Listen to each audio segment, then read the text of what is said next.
Welcome to the bottom of it with your host Josh Moriarty.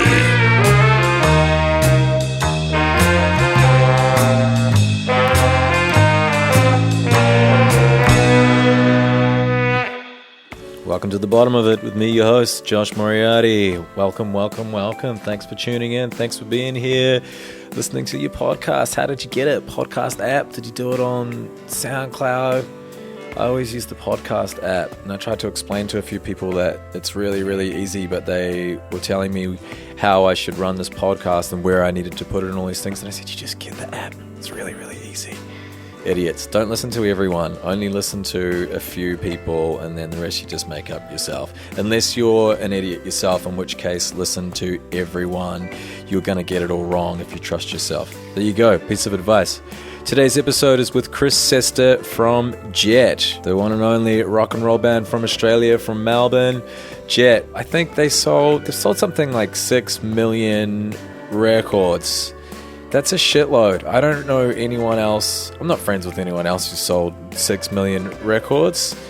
I guess it was a different time when they were existing. But even then, no, they were a huge band. So I've known Chris for, I'd say, 2 or 3 years now. I met him in Los Angeles. Yeah, just at the club one night. He is a pretty good friend these days. I like him a lot. He's not afraid to tell you what he thinks. He's not afraid to be opinionated, and I really respect that in a person. But he's also a kind, caring man as well.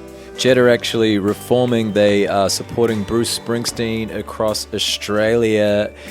Early 2017, I'm pretty sure the tour is. So getting the band back together after all this time, I think they're all very, very excited about it. So yeah, here's an interview with Chris. He's got a whole bunch to say, a whole lot of thoughts. It's a whole thing that they went through being in Jet for all of those years. Here you go. Enjoy this interview. Cheers. Right. When does the Bruce Springsteen thing start? In February. So it's not for a while. No, it's not for a while. It's not for ages. So I'm going to probably go back, I think, a week before. A week before it starts? Yeah, a week, just like a week of rehearsal, really. Okay. Yeah, and that doesn't sound like a lot, does it? Well, you can listen to the records and practice that way, can't you? Yeah, that's the idea. I think we're all just going to, just go back and remember everything and kind of just play along by ourselves and then get together, you know. When was the last gig that you played? In Australia in 2010, I can't remember what city. It's not that long ago. It was that Powderfinger. It was the Powderfinger tour that we did, which went forever. It was like a 3 or 2 month tour. I think as soon as you start jamming again, it's not going to be difficult to get it back. Nah. I mean, they're pretty easy songs to play as well, you know. But you haven't been playing drums much since then. So right? I played a. This is pretty funny. I played a benefit, a fundraiser gig a fundraiser gig up at the Mulholland Tennis Club for my kid's school. Who were you playing? Who was in the? So, yeah, here we go. So this guy Dave Kushner, he was in a band called Velvet Revolver. Yeah, I remember them, of course. Yeah, his kid is in my kid's class, and now I can't remember the other two fellas' names because I met them day of, like at soundcheck, and it was a guy from Jane's Addiction, and Billy Duffy from The Cult. Yeah. And so, super American band, you know what I mean? In fact, I think, is Billy Duffy English? Maybe he's English, but anyway, we did Rebel Rebel, which is, you know, fine. Yeah. And then we did Are You Gonna Be My Girl, which was... Who picked the songs? Dave. He organises it. Yeah. Every year. It's like they do it every year. Last year, like Slash was there, and I think like maybe Chris Rock got up and did some stand-up and stuff. But anyway, Are You Gonna Be My Girl was really funny because, you know, it's quite swingy. Like it's got a bit of a swing in there. Yeah. And when you play that song with Americans, it's just like completely changes the whole thing. Gang, gang, gang, gang, gang, gang, gang. You know, like that super, super tight American session rock thing. Session rock. So anyway, getting away from the thing. But yeah, I haven't played in ages. And then after I'd played those 2 songs, I kind of had to go outside and have a moment. Like I had, I don't know, like... what's the word? I don't know. Just the adrenaline shot. I hadn't experienced like an adrenaline shot like that in 6 years. Like the feeling of playing in front of people. had left completely. I'd forgotten completely what it felt like. But you obviously enjoyed it. I loved it. Yeah, it's the best. Yeah, no, it's the best. And even though it was like just a tiny little thing, it was like, oh yeah, it got me excited. I was like, this is gonna be really fun. Did you play many gigs with Damn Dogs, the band after Jet? Yeah, we did. We'd play. But you haven't, I guess, since in the last 6 years, probably not really many gigs at all. Nah, and we did Damn Dogs. For Damn Dogs, we probably did like maybe 8 shows total. And that was while Jet was still kind of going? No, it would have been like the year after we broke up. So yeah, okay. But I was singing in that. I didn't play drums, so completely different thing, as you know. Different amount of energy, that's for sure. Yeah. So is Are You Going to Be My Girl the first song you guys put out? Jet? Yeah. Nah. I think, God, we had an EP. It was the Take It or Leave It EP, and that had that song. Had Take It or Leave It, had Cold Hard Bitch, it had, shit, I can't even remember the other two. Move On. But just recorded at a studio in Melbourne? Yeah, Birdland, yeah. Right. Lindsay Gravina's place. Okay. Yeah. And then we re-recorded those songs for the album, because we just like, we thought they were still good enough. And then we did, and then we rechecked them on. Now I think that from Get Born, the first song we released was Last Chance. It was like a, like the little teaser taste thing. Right. And then I Get With My Girl, which had come out and no one was playing it. And then we got the iTunes thing or the iPod commercial. So they don't pay that well though, is that right? I remember talking to you about it. No, I didn't even get an iPod out of that. I bought a few though. Yeah, you would have been able to buy a few after that happened. Yeah, but yeah, the record was pretty much stalled around 80 or something like that.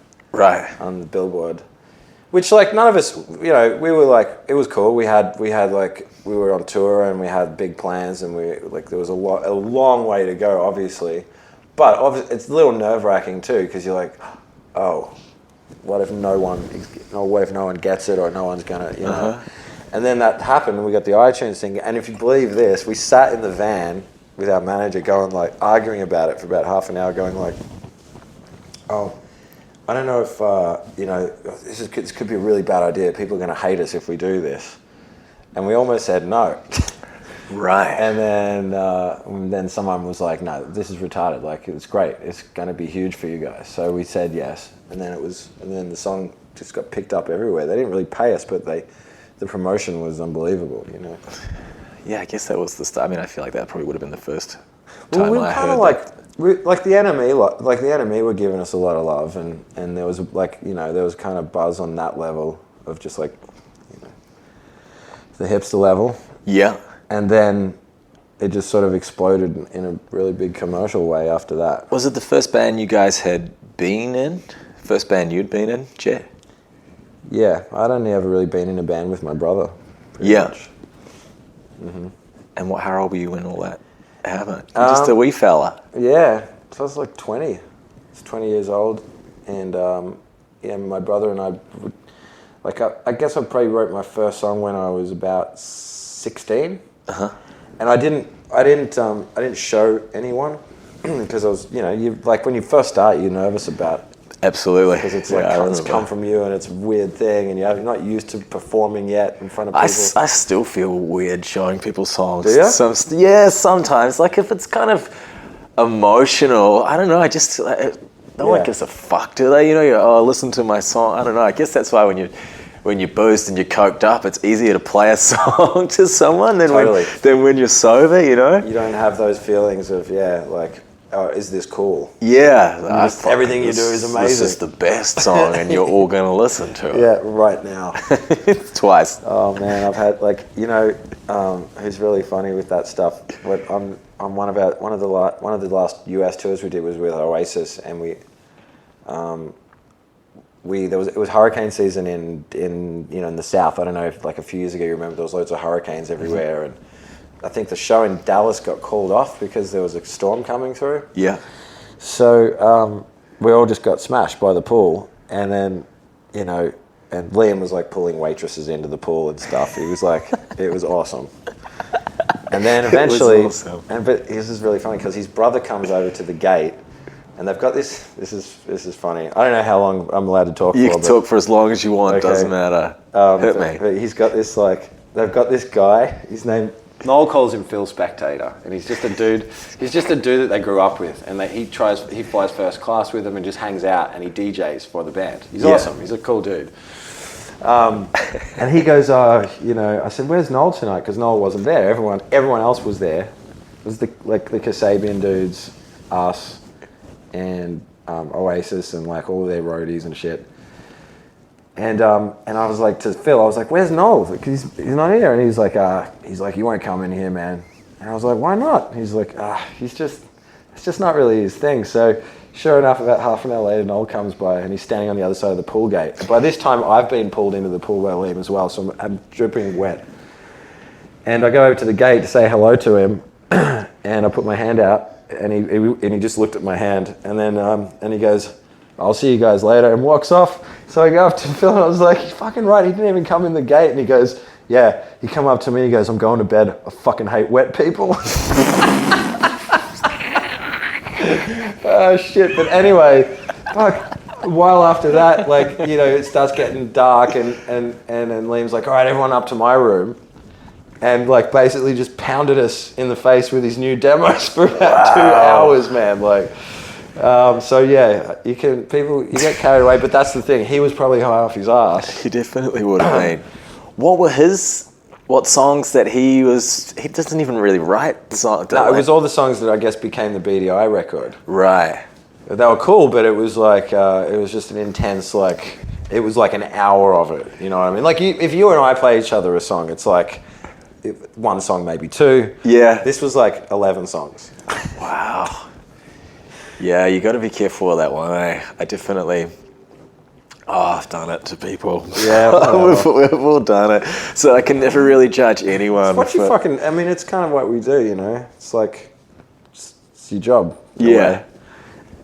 So what, since Jet stopped, I don't know, it was a breakup, wasn't it? Yeah. Yeah. What have you been working on? Well, I have a band with Louis, actually, that Noel gave us the name for, which is Mystic Knights of Amnesia. Knights with KN. Because some fools think it's Knights. I didn't even think about that. Yeah, good. Yeah. Anyway, Mystic Knights of Amnesia I've been doing with Louis, who's been Jet's touring piano keyboard player. Louis. Yeah, Louis. Good boy. Louis Macklin. I've been doing that with him for a while, and it's been difficult because he lives in Melbourne and I live here, and he can only stay for a certain amount of time, and so it's a lot of back and forward on his part because Of course. Yeah, and it's been really frustrating, I think, for him because he wants to get a release, but I think we sort of held off for the right reason because I didn't want to just put it out and have it just go away because I think it's good enough to stick around. So we waited, and now that the Springsteen thing's come up, it could be a good opportunity for us to kind of finally put it to bed and get it out there and see if people dig it. Do you think, through having been in Jet and the trajectory of that early on and putting out a few songs and it kind of blowing up like that has made it difficult for you with Mystic Knights in terms of how to start a new band or how to release, and that you would have extremely high expectations, I would imagine, because you haven't been through the thing that a lot of other people, myself included, have a lot of, we'll say not failed bands, but bands where you put a lot of things out and nothing ever clicked, and then it's been a slow burn to kind of get yourself into a place. Whereas totally, I would say absolutely. Yeah, I have high expectations, and you have warped expectations. I would say so. Yeah, it must be be tricky. Yeah, it is, but I'm not. It's not like a. How do I put this? It is hard because if you've had it once, you feel like you can do it again. Mm-hmm. But the reality is that it's not that easmy, and I do know that. I'm not stupid. You know what I mean? Of course. And I know a lot of people who have been in a lot of bands, and some of my most talented friends have struggled to have success in their life so far. you know, on a big scale. And it's like, so yeah, I see it all around me, and I don't expect to just be able to walk in and put something out and it be big. Yeah. To be honest, that's why I held off, because I couldn't see it happening without like a reason, you know what I mean? Like without a kind of catalyst to propel it forward. And I guess that's something that I learned from Jet, is that you need a catalyst. Yeah. If you want to have that moment. It's just so hard to kind of, it's like perfect storm stuff, you know, with bands, I know to say. It happens by accident, doesn't it? Yeah, Time. It's the time, it's just the right place, it's the sound, it's where the world is at that thing. Even something like that Apple iPod, like just this perfect amalgam of all of these things. Yeah. And the tune that just does it. Yeah. I know. You got to have the song though. Yeah, definitely. No, I know. And that's something else that I learned from that, and that's a good thing. That's a positive thing. It's a little negative to have those high expectations, I think, because it's not really real. Yeah. But it's a positive thing to see what it takes as well, you know, and that's that. Like, yeah, there's a lot of luck involved, but there's also, you have to have the song. Are you with these Jet Springsteen shows, is it going to continue after that? Would you guys do a new record, or it's all very tentative at this point in time? It's all very tentative. Yeah, I could probably see that from things you told me. You know, but my brother and I are speaking more regularly now than we have in the last 5 years. You know, yeah. Because of the Jet thing, and you know, I mean, just on a technically, you got to answer some questions and do some stuff to get things done. So there's that, but like, I'm really just relieved, you know, because there was a lot of frustration over the years. You know, it's been really difficult to have built this thing and put all this time and of course and played all these shows, and you know, and invested so much emotionally, and then just have it be gone. And it took a long time to kind of get over it. Maybe I never did, you know, like maybe I never did get over it. Maybe I was really mad at my brother all this time. Yeah. And so it's definitely a huge relief to not have that angry feeling anymore about why aren't we making more records? Why aren't we going on tour? Why aren't we living the life that we...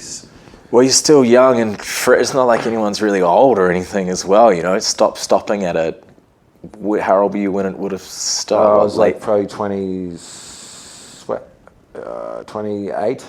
Yeah, well, I think that's when a lot of other people start to actually just figure out what it is that they want to do in life and start putting plans together to... It's a good point. To start their new adventures, and you're kind of ending something. You're like one of those athletes who can only do the Olympics a couple of times, and then after that they take it away from them. Yeah. Oh, that's funny. I never thought about it like that, actually, about that being the age, because that's entirely true. That's the age where you first go, oh shit, maybe I'm not going to live forever.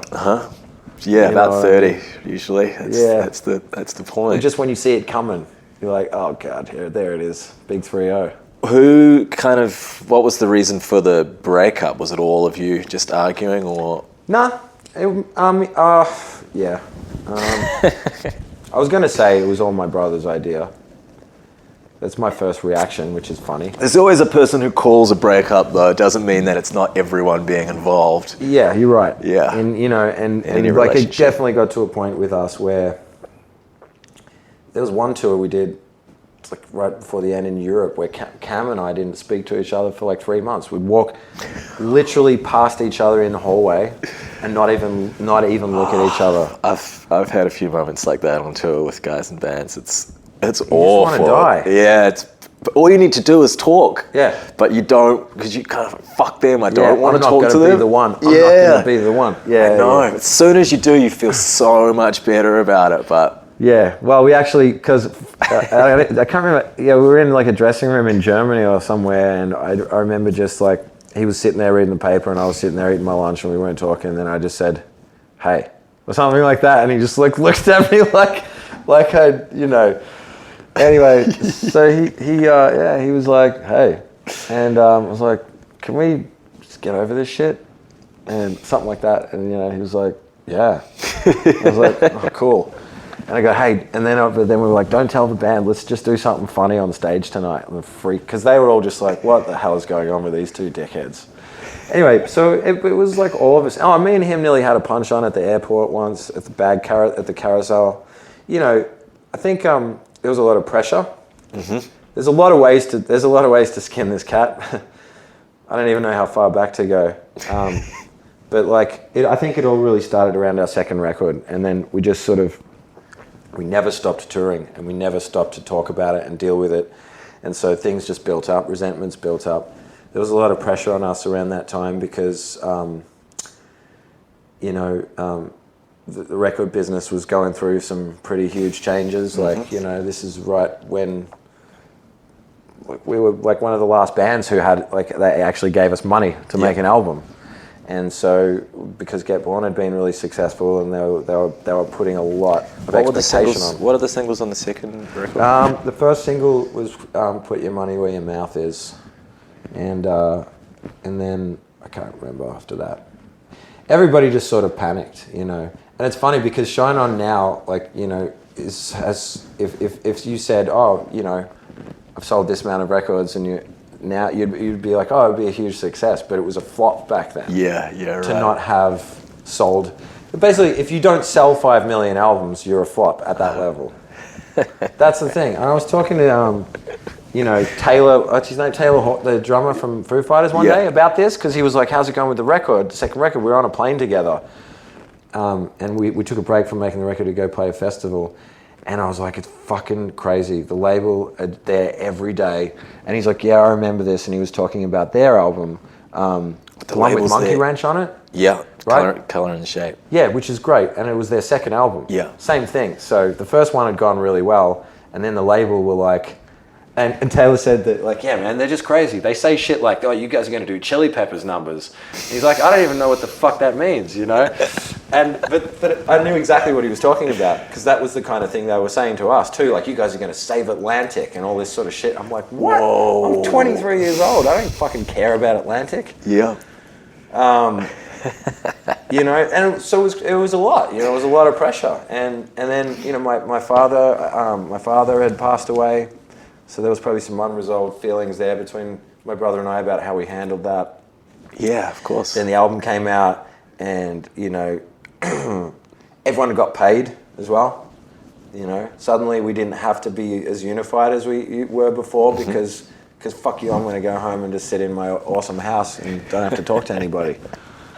You know what I mean? And that obviously that attitude creeps into your head. Everyone just starts thinking that they're the reason for the success. Yeah, absolutely. And it was really difficult. But we never talked about any of this stuff. It was just all under the surface. Mm-hmm. And then, you know, all the other fun stuff that bands get into, and that just makes it like it's a recipe for disaster. Basically, it just kind of got to a point where Nick couldn't do it anymore. You couldn't be bothered. It was too much. And I to be honest, now that enough time has passed, I can respect the decision that he made to do that. Well, and it's kind of... It was hard. It was hard at the time, you know. It is all you know a little bit as well, because it's you've been a part of it since the start. You've been young, and this whole thing's happened. So anyone from the outside could say, why would you walk away from something like that? But if it's been the only band you've been in, and all you know is that success, then you wouldn't be like, well, now I want to change. Yeah. It's not really such a big deal. But I guess now being right now, there's been a time since the breakup as well, and you probably look back fondly and say, oh yeah, we had some good things. We could probably get it back together again. I've been looking through old photos and stuff, because, you know, we're re-releasing Get Born and Shine On in a month or something. Mm-hmm. And so they were like, have you got any old photos that no one's seen and stuff? And so I got out my old laptop and was looking through like thousands of photos from touring and stuff, and it was fun, you know. It was fun to go and look at all that stuff and just see all the fun that we had, you know. Remember all the fun, because I mean, personally, I tend to think more on the negative side. I wish I didn't, but I tend to think of memories like the bad ones rather than the good ones. Mm-hmm. It's just the way I am, and so for the last 6 years, it's been like a little bit of a tornado of like, just we should be fucking touring, and just thinking about all the like the negative shit and then but there was some really awesome fun as how good times were had. Yeah, and I'd say if you continue doing it into the future, everyone would be in a better place with it, and you kind of... Well, that's what I've been trying to tell my brother for 6 years, because I'm like, I've had Cam's has 2 kids, I've got a daughter, she's 6.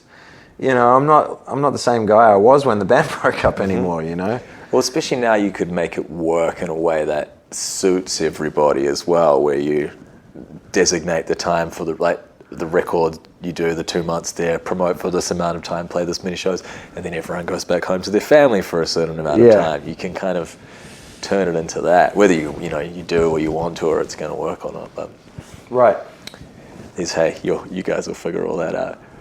Yeah. Or you won't, doesn't matter. I don't even know if it's like, I don't even know. I get the feeling that Jet making new music is probably pretty far away. Yeah. Maybe I could see that maybe like a single or something like that. Mm-hmm. It's manageable. That's manageable, but an album and like 2 months in the studio and like the promote. When you said that, I was like, when you were just saying those things all in a row. I was trying to make it sound easy. No, but all I heard was, okay, studio 2 months, promotion 3 months, summer festivals 3 months. Fuck, that's a year. No way. He's never going to do it. Yeah. It's like definitely something to build towards. But my dream scenario for Jet would be that we could, just keep collaborating together, where that means just like a song at a time, and it's not a serious expectation. That's the only way I could see everybody being in a good place, a good enough place to make a great record. Yeah. If it was just one song at a time and like, oh yeah, cool, like because if we ever had to be in that scenario where it's like, all right, we're back in the studio and it's time to make a hit record, and you fucking, there's no way, it doesn't work. It sounds terrifying. Yeah, I haven't been in that position. What is it that drives you to continue to make music? Is there, you have a message, or is it just you've got nothing else that you do, so you just continue to do this?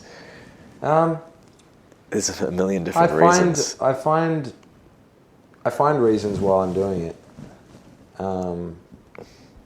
It's kind of like my best friend.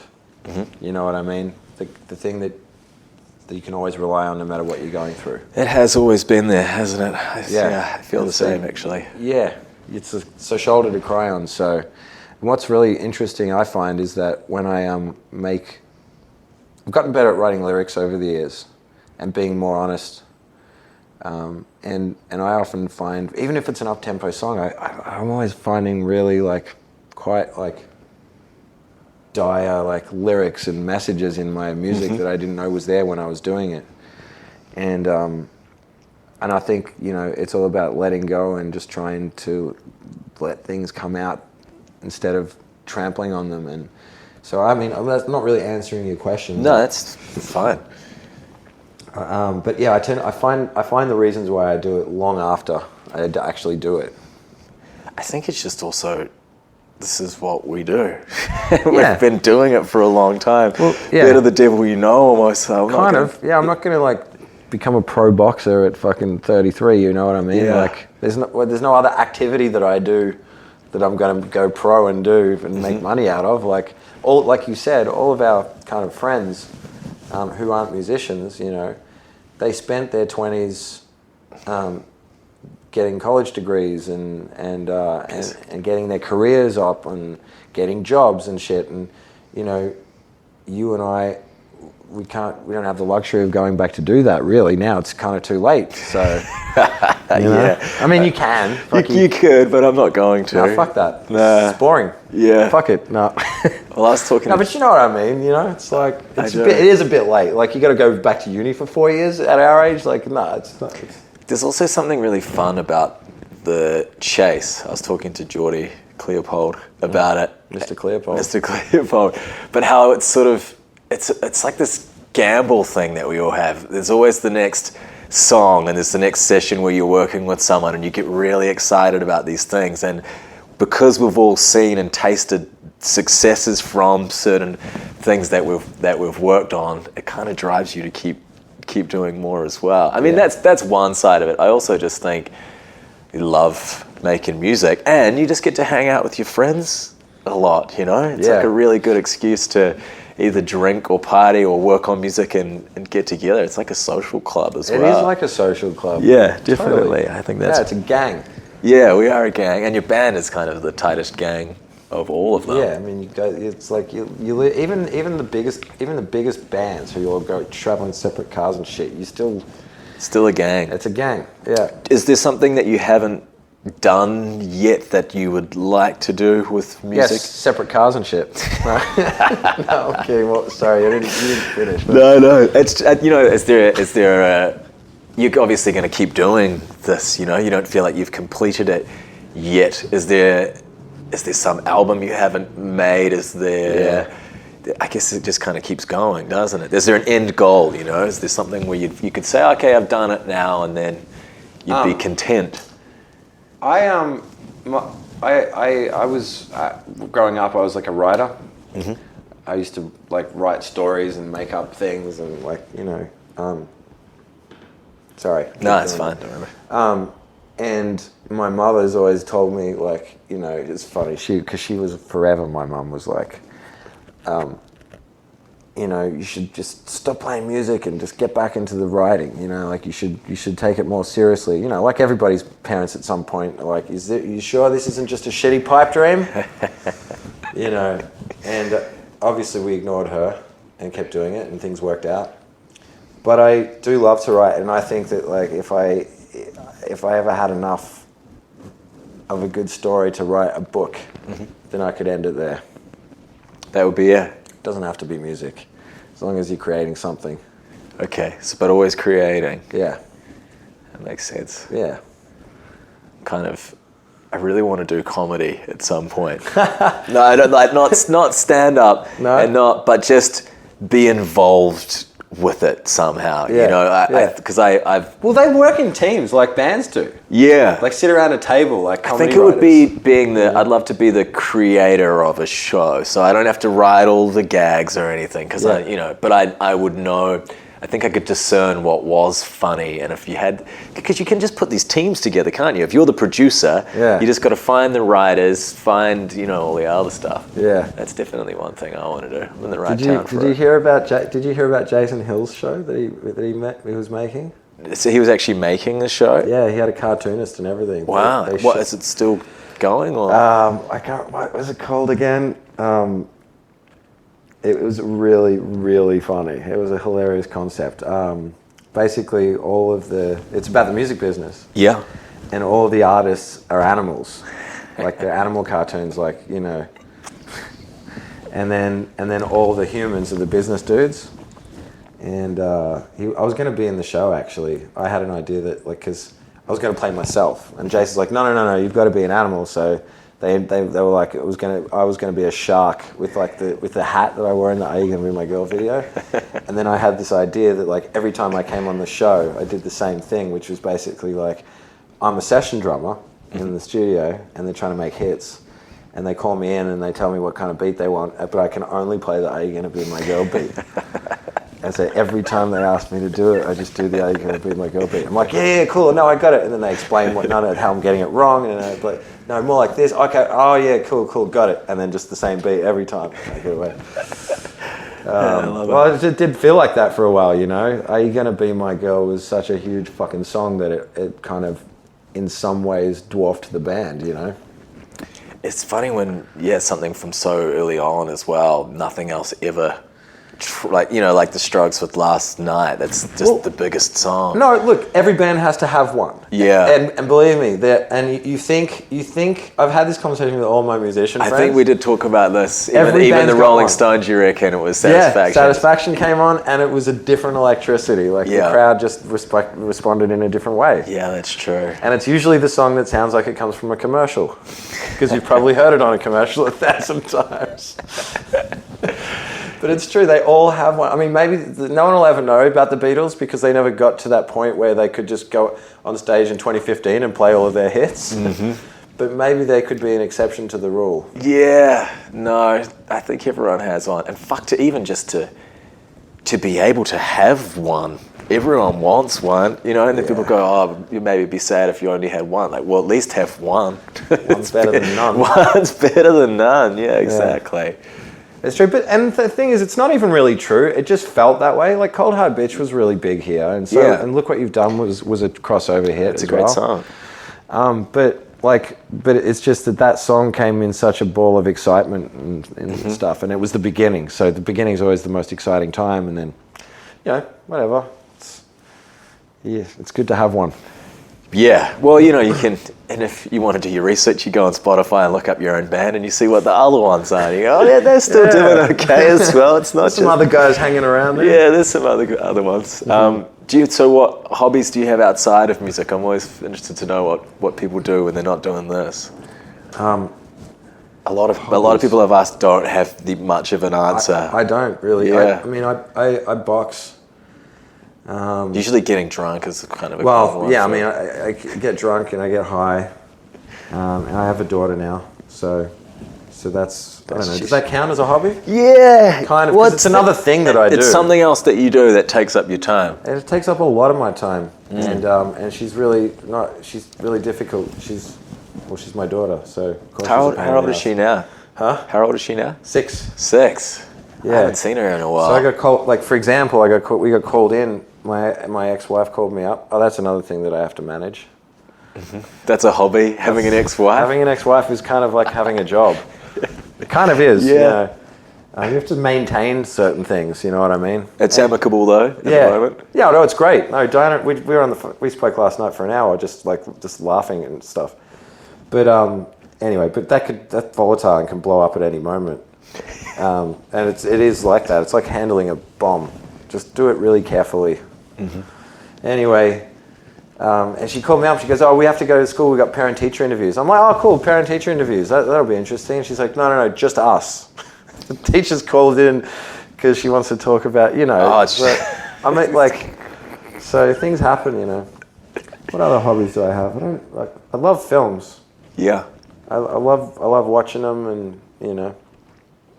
I didn't really think about that as a hobby, but my favourite thing to do is to lie in bed after I've done a day's work and watch TV, Netflix or movies or whatever. So I guess that's a hobby. It's a hobby. It? Yeah, it counts. Yeah. What do you think it is that musicians are really offering to the world with their music?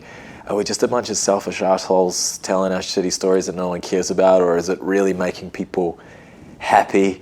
Are we as good as rebel fighters, you know, changing things that way? The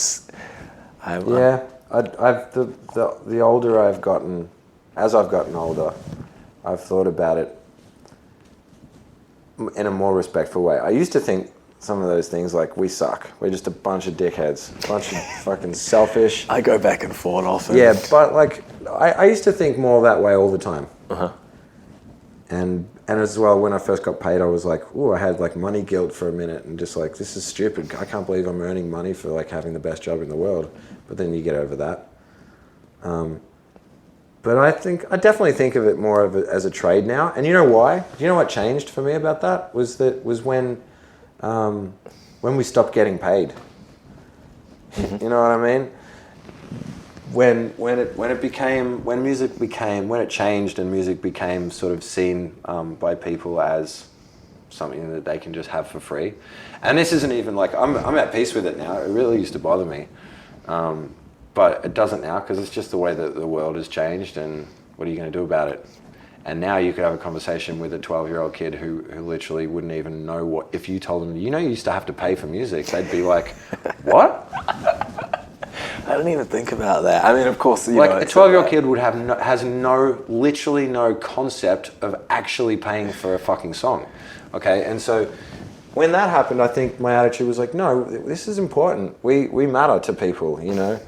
We matter to people because people need to escape. I mean, it's probably been said a million times, but that's just the reality. Like, people need to party, and people need to cry and listen to a song, and they need to hear themselves in a song, and as well as that, they just need to fucking pull out $80 one night and go down to Dodger Stadium and watch Guns N' Roses because it makes you feel good, and you drink a few beers and you lose your mind and it's loud and it's awesome. So there's very like base level like escapism, and then there's a bigger picture escapism, and I think it's all really important. And if we might be selfish assholes, but I mean, what are you going to do? It's just most football players kind of have a thing. Most musicians have a thing. It's just the way it works. I definitely agree with you. I think it's been very helpful for me interviewing people with this podcast just to kind of reaffirm my own beliefs on it a little bit. That's interesting. Yeah, because I've definitely in the last year or so been just, I don't know, not quite knowing where I sit with all of it sometimes. No. Well, you know what I think for me also, so I've nearly been sober. It's getting close to a year. Wow. Now, and I saw you walk in with that, and I was like, hang on a second. That's for me. That's the champagne for you, just to say thanks for doing the interview. Okay. But yeah, so much of it, of the being in a band is the partying and the good vibes, that you get. So once you take that away from it, then being on tour becomes a totally different thing. It's not. I can imagine, but yeah, wow. And you've got to start to reassess what it is and why it is that you're actually doing it. Yep. And I'm, clearly not the first person who's been through that, confusion. Yeah, but it's a smaller. I think it's probably a smaller group than a bigger group. Yeah, maybe. They all end up sober eventually, don't they? Well, that's true. Yeah, I think there's only a certain amount of nights you're allowed to get wasted on tour, and then eventually something just stops working. Yeah, you've used them all, and then you've got tabs. Yeah. I've still got a few. Clearly, there's still a few left somewhere, but I don't. If I use them all up, I want to save some for later on in life. So I'm just having to tag out for a while. Oh, that's cool. Yeah, I think that's it. But I mean, like we're talking about, performing is so much fun. Being on stage, playing to people who know your tunes or whatever it is, that's the biggest, best rush. So that never goes away. It's just the fucking waiting around for 23 hours of every day that drives you mad. Yeah. And I'm figuring out how to deal with that. I don't know. I'm still working on it. It's actually a little bit easier sober in that you don't feel shitty, but it's harder to fill the boredom hours which you used to do with drinking. Right. Yeah. Yeah. I can imagine that. It's going to be interesting to go back on tour, that's for sure. 6 years of not doing it at all, drinking or not. Yeah. So how big's the run? It's quite small.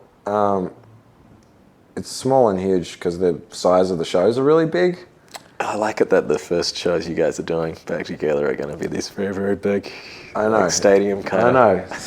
I know, it's nuts. It's really crazy. For me, it'll be Mulholland Tennis Club in front of 200 people to Amy Stadium in front of like 35,000 people.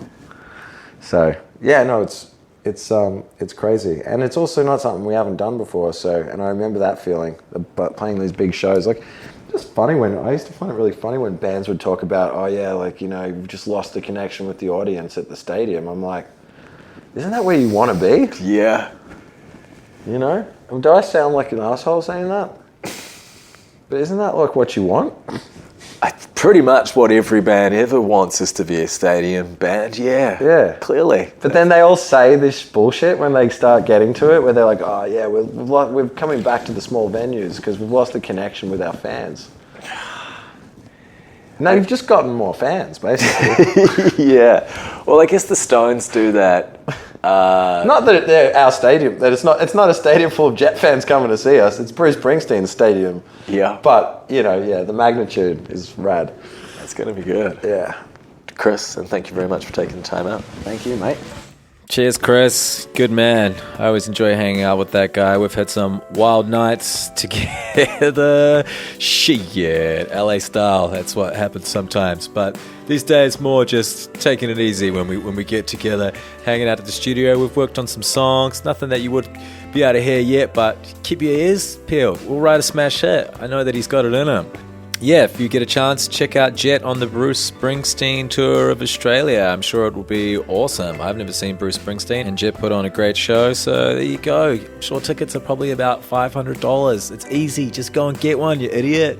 Thanks for tuning in. The bottom of it, me, Josh Moriarty. More coming.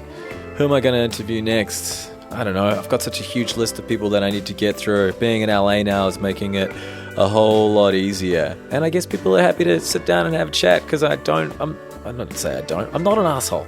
I'm all right. Hang out with the J-Man, have a little talk, get together, a cup of tea. Go on. I'll send you an email if you're out there. I'll talk to you. Keep your eyes peeled. Tell your manager to email me back. Thanks. Bye-bye.